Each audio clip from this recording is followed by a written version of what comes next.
Alrededor de la empalizada desigual que corona la meseta frente al río, las hogueras de los indios chisporrotean día y noche. En la negrura, sin estrellas, meten más miedo todavía. Los españoles, apostados cautelosamente entre los troncos, ven el fulgor de las hogueras destrenzadas por la locura del viento, las sombras bailoteantes de los salvajes. De tanto en tanto, un soplo de aire helado, al colarse en las casuchas de barro y paja, trae con él los alaridos y los cantos de guerra. Y enseguida recomienza la lluvia de flechas incendiarias cuyos cometas iluminan el paisaje desnudo. En las treguas, los gemidos del adelantado, que no abandona el lecho, añaden pavor a los conquistadores. Hubieran querido sacarle de allí, hubieran querido arrastrarle en silla de manos, blandiendo la espada como un demente, hasta los navíos que cabecean más allá de la playa de Toscas, desplegar las velas y escapar de esta tierra maldita. Pero no lo permite el cerco de los indios. Y cuando no son los gritos de los sitiadores ni los lamentos de Mendoza, ahí está el angustiado implorar de los que roe el hambre, y cuya queja crece a modo de una marea debajo de las otras voces, del golpear de las ráfagas, del tiroteo espaciado de los arcabuces, del crujir y derrumbarse de las construcciones ardientes. Así han transcurrido varios días, muchos días. No los cuentan ya. Hoy no queda mendrugo que llevarse a la boca. Todo ha sido arrebatado, arrancado, triturado. Las flacas raciones primero, luego la harina podrida, las ratas, las sabandijas inmundas, las botas hervidas cuyo cuero chuparon desesperadamente. Ahora jefes y soldados yacen doquier junto a los fuegos débiles o arrimados a las estacas defensoras. Es difícil distinguir a los vivos de los muertos.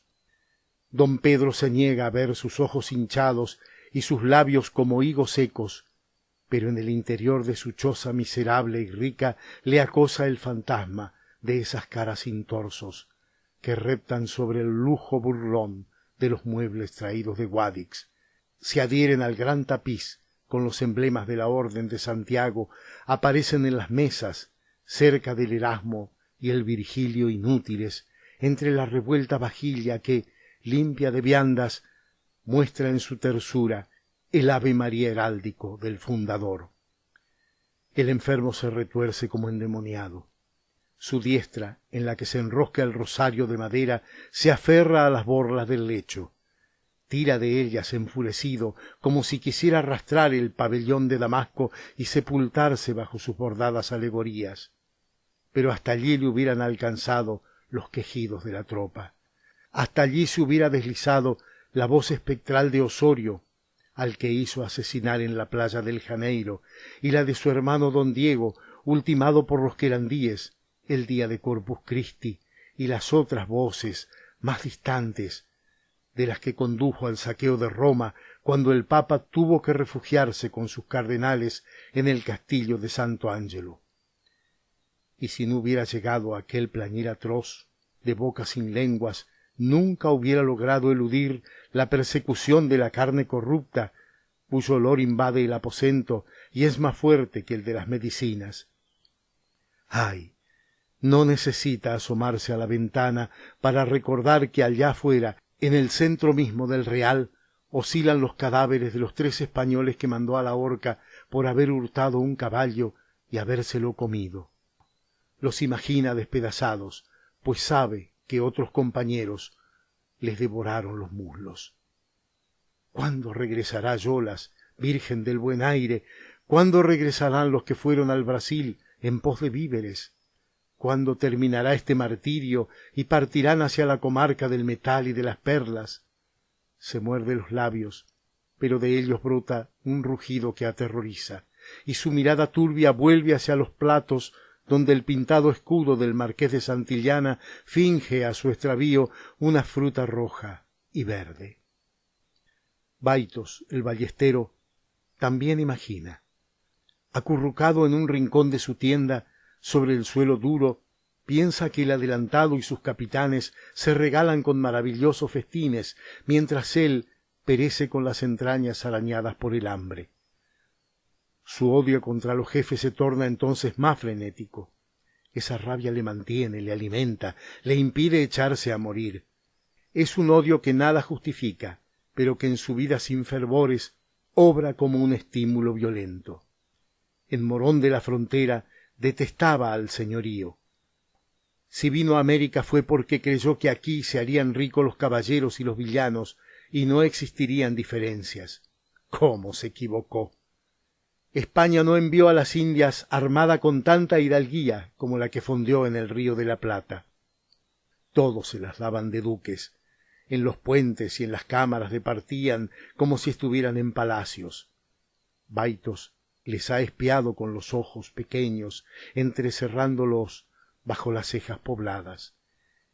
El único que para él algo valía, pues se acercaba a veces a la soldadesca, era Juan Osorio, y ya se sabe lo que pasó. Le asesinaron en el Janeiro. Le asesinaron los señores por temor y por envidia. ¡Ah! ¡Cuánto les odia! Con sus ceremonias y sus aires, como si no nacieran todos de idéntica manera, y más la ira causan cuando pretenden endulzar el tono y hablar a los marineros como si fueran sus iguales. Mentiras, mentiras. Tentado está de alegrarse por el desastre de la fundación que tan recio golpe ha asestado a las ambiciones de esos falsos príncipes. Sí, ¿y por qué no alegrarse? El hambre le nubla el cerebro y le hace desvariar. Ahora culpa a los jefes de la situación. El hambre, el hambre. ¡Ay! Clavar los dientes en un trozo de carne. Pero no lo hay, no lo hay. Hoy mismo con su hermano Francisco, sosteniéndose el uno al otro, registraron el campamento. No queda nada que robar. Su hermano ha ofrecido vanamente, a cambio de un armadillo, de una culebra, de un cuero, de un bocado, la única alhaja que posee, ese anillo de plata que le entregó su madre al zarpar de Sanlúcar, y en el que hay labrada una cruz. Pero así hubiera ofrecido una montaña de oro, no lo hubiera logrado, porque no lo hay, porque no lo hay. No hay más que ceñirse el vientre que punzan los dolores, y doblarse en dos, y tiritar en un rincón de la tienda. El viento esparce el hedor de los ahorcados. Baitos abre los ojos y se pasa la lengua sobre los labios deformes. Los ahorcados. Esta noche le toca a su hermano montar guardia junto al patíbulo. Allí estará ahora con la ballesta. ¿Por qué no arrastrarse hasta él? Entre los dos podrían descender a uno de los cuerpos y entonces toma su ancho cuchillo de caza y sale tambaleándose. Es una noche muy fría del mes de junio. La luna, macilenta, hace palidecer las chozas, las tiendas y los fuegos escasos. Dijérase que por unas horas habrá paz con los indios, famélicos también, pues han amenguado el ataque. Baitos busca su camino a ciegas entre las matas, hacia las orcas. Por aquí debe ser, sí, allí están, como tres péndulos grotescos, los tres cuerpos mutilados. Cuelgan sin brazos, sin piernas. Unos pasos más y los alcanzará. Su hermano andará cerca, unos pasos más. Pero de repente surgen de la noche cuatro sombras. Se aproximan a una de las hogueras y el ballestero siente que se aviva su cólera, atizada por las presencias inoportunas. Ahora les ve. Son cuatro hidalgos, cuatro jefes. Don Francisco de Mendoza, el adolescente que fuera mayordomo de don Fernando, rey de los romanos, don Diego Barba, muy joven, caballero de la Orden de San Juan de Jerusalén, Carlos Dubrín, hermano de leche de nuestro señor Carlos V, y Bernardo Centurión, el genovés, antiguo cuatralbo de las galeras del príncipe Andrea Doria. Baito se disimula detrás de una barrica.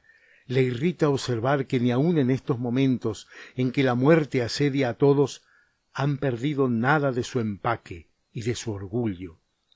Por lo menos lo cree él así, y tomándose de la cuba para no caer, pues ya no le restan casi fuerzas, comprueba que el caballero de San Juan luce todavía su roja cota de armas. con la cruz blanca de 8 puntas, abierta como una flor, en el lado izquierdo, y que el italiano lleva sobre la armadura la enorme capa de pieles de nutria que le envanece tanto. A este Bernardo Centurión le execra más que a ningún otro. Ya en Sanlúcar de Barrameda, cuando embarcaron, le cobró una aversión que ha crecido durante el viaje. Los cuentos de los soldados que a él se refieren fomentaron su animosidad. Sabe que ha sido capitán de 4 galeras del príncipe Doria y que ha luchado a sus órdenes en Nápoles y en Grecia. Los esclavos turcos bramaban bajo su látigo, encadenados a los remos. Sabe también que el gran almirante le dio ese manto de pieles el mismo día en que el emperador le hizo a él la gracia de Toisón. ¿Y qué? ¿Acaso se explica tanto engreimiento? De verle cuando venía a bordo de la nao, hubiera podido pensar que era el propio Andrea Doria quien venía a América. Tiene un modo de volver la cabeza morena, casi africana, y de hacer relampaguear los aros de oro sobre el cuello de pieles que a Baitos le obliga a apretar los dientes y los puños. Cuatralbo de la armada del príncipe Andrea Doria. ¿Y por qué? ¿Será él menos hombre por ventura? También dispone de 2 brazos y de 2 piernas y de cuanto es menester. Conversan los señores en la claridad de la fogata, brillan sus palmas y sus sortijas cuando las mueven con la sobriedad del ademán cortesano.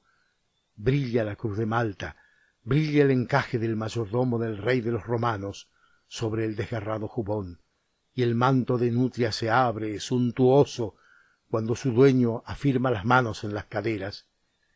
El genovés dobla la cabeza crespa con altanería y le tiemblan los aros redondos.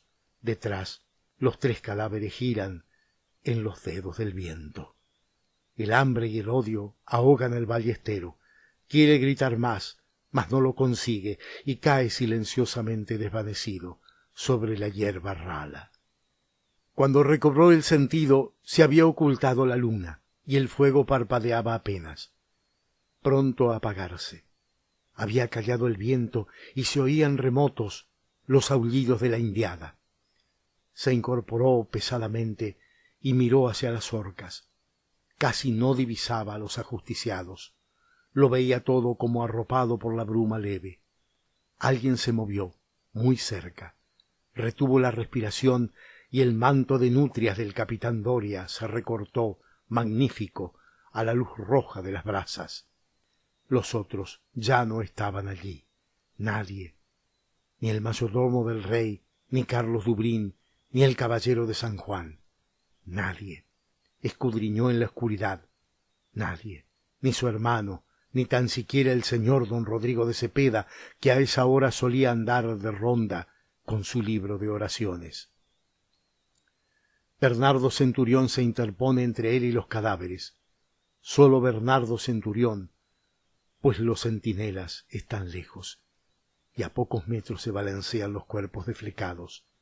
El hambre le tortura en forma tal que comprende que si no la apacigua enseguida, enloquecerá. Se muerde un brazo hasta que siente sobre la lengua la tibieza de la sangre. Se devoraría a sí mismo si pudiera. Se troncharía ese brazo y los 3 cuerpos lívidos penden con su espantosa tentación. Si el genovés se fuera de una vez por todas, y por qué no, en verdad, en su más terrible verdad, de una vez por todas, ¿por qué no aprovechar la ocasión que se le brinda y suprimirle para siempre? Ninguno lo sabrá. Un salto y el cuchillo de caza se hundirá en la espalda del italiano, pero ¿podrá él exhausto saltar así? El morón de la frontera hubiera estado seguro de su destreza, de su agilidad. No, no fue un salto, fue un abalanzarse de acorralado cazador. Tuvo que levantar la empuñadura, afirmándose con las 2 manos para clavar la hoja. Y cómo desapareció en la suavidad de las nutrias, cómo se le fue hacia adentro, camino del corazón, en la carne de ese animal que está cazando y que ha logrado por fin. La bestia cae con un sordo gruñido, estremecida de convulsiones, y él cae encima y siente sobre la cara, en la frente, en la nariz, en los pómulos, la caricia de la piel. 2, 3 veces arranca el cuchillo. En su delirio no sabe ya si ha muerto al cuatralbo del príncipe de Doria o a uno de los tigres que merodean en torno del campamento, hasta que cesa todo estertor. Busca bajo el manto y al topar con un brazo del hombre que acaba de apuñalar, lo cercena con la faca e hinca en él los dientes, que aguza el hambre. No piensa en el horror de lo que está haciendo, sino en morder, en saciarse. Sólo entonces la pincelada bermeja de las brasas le muestra más allá, mucho más allá, tumbado junto a la empalizada, al corsario italiano. Tiene una flecha plantada entre los ojos de vidrio. Los dientes de Baitos tropiezan con el anillo de plata de su madre, el anillo con una labrada cruz, y ve el rostro torcido de su hermano entre las pieles que Francisco le quitó al cuatralbo después de su muerte para abrigarse. El ballestero lanza un grito inhumano, como un borracho se encarama en la estacada de troncos, de sauce y ceibo, y se echa a correr barranca abajo hacia las hogueras de los indios. Los ojos se le salen de las órbitas, como si la mano trunca de su hermano le fuera apretando la garganta, más y más.